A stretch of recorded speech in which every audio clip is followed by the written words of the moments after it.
ముందుగా అమరజీవులు అంటే జీవన మరణ చక్రాన్ని ఓడించి ఇప్పటికీ బ్రతికి ఉన్నవారు.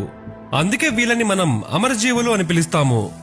ఇంత ప్రత్యేకంగా వీరి గురించి మాట్లాడుకుంటున్నాం, కానీ అసలు ఈ 7 అమరజీవులు ఎవరి కోసం బతుకున్నారు, ఎందుకు బ్రతుకున్నారు, దీని వెనుక ఉన్న కథ ఏంటి, కారణం ఏంటి తెలుసుకుందాము. ముందుగా హనుమంతుడు రామాయణంలో ముఖ్య పాత్ర రాముడిదే. అయినా రాముడితో పాటు అందరికీ హనుమంతుల వారు అంటే కూడా చాలా ఇష్టం.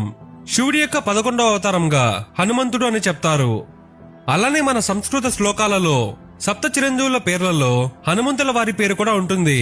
కానీ ఇప్పటికీ హనుమంతుడు ఎక్కడ ఉన్నారు? ఈ ప్రశ్నలకు సమాధానం రామాయణంలోనే ఉంది. రావణాసురుడు సీతాదేవిని లంకకు తీసుకువెళ్లిన తర్వాత సీతాదేవి ఎంతో కాలం పాటు బాధగా ఉంటారు. హనుమంతుడు తనతో తీసుకువచ్చిన రాముల వారి సందేశంతో తొలగిస్తాడు.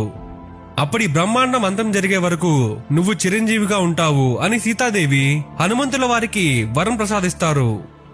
మరో కథనం కూడా ఉంది. అదేంటంటే హనుమంతుడు తన బాల్యంలో ఆకాశంలో వెలుగుతున్న సూర్యుడిని చూసి తినే పండు అనుకొని పైకి ఎగిరి వెళ్లి సూర్యుడిని తినేందుకు ప్రయత్నిస్తాడు. అప్పుడు ఇంద్రుడు వజ్రాయుధంతో హనుమంతుని పైన దాడి చేసి గాయపరుస్తారు. అప్పుడు హనుమంతుల వారు స్పృహ కోల్పోతారు. వారిని చూసిన పవనదేవుడు కోపంతో ప్రపంచం మొత్తాన్ని స్తంభింపచేస్తారు. గాలి లేక భూమిపైన మనుషులు, ఇతర జీవులు అల్లాడిపోతారు. అప్పుడు బ్రహ్మదేవుడు మరియు దేవతలందరూ ప్రత్యక్షమయ్యి హనుమంతుల వారు ఎప్పటికీ చిరంజీవిగా ఉంటారు అని వరం ప్రసాదిస్తారు.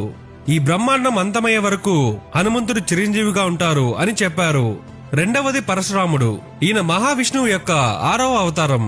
పరశురాముడి తండ్రిని ఒక క్షత్రియుడు తలనరికి చంపేస్తాడు.